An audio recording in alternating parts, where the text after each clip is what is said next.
l'acro-yoga, ça vient d'où? Ça a été inventé il y a longtemps? Est-ce que c'est vrai un mélange, on va dire relativement récent, de différentes disciplines, les trois dont tu as parlé, qui elles sont anciennes, mais est-ce que c'est un mélange qui s'est fait assez récemment? Voilà, un peu, si tu pouvais me parler des origines de l'acro-yoga, si Yes, tu les connais. bien sûr.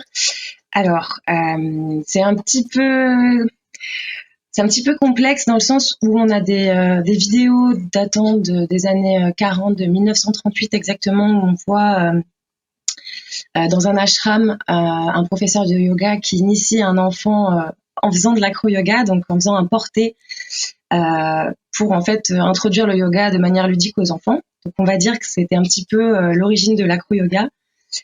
Mais on sait aussi que quand on était petit, nos parents ou avec nos frères et sœurs, on a tous fait l'avion sur les pieds de notre papa, notre maman, notre frère, notre sœur.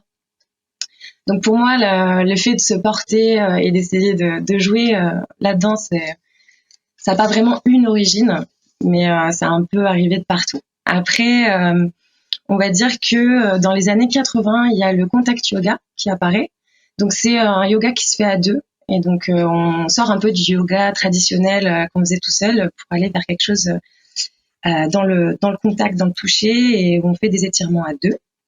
Donc ça, c'est les années 80. Et en 85, il y a donc Benjamin Marins qui crée une thérapie par portée en inversion. Donc on va dire qu'on est suspendu sur les pieds de la personne qui est allongée par terre. Et c'est dans cette position qu'on peut avoir une décompression de la colonne et donc avoir vraiment un soin très particulier où on allie le yoga et le massage. Donc ça, c'était dans les années 85, non, en 1985. Ensuite, en 2000, à deux endroits à peu près en même temps, on va dire, pour pas faire de problème. Aux États-Unis, on a Jason Nemer et Jenny Klein qui vont commencer à codifier et à structurer l'approche de l'acro-yoga en le nommant, en créant un vocabulaire commun pour pouvoir pratiquer. Et on a un peu la même chose au Canada avec Jessie Goldberg et Eugène Pouc.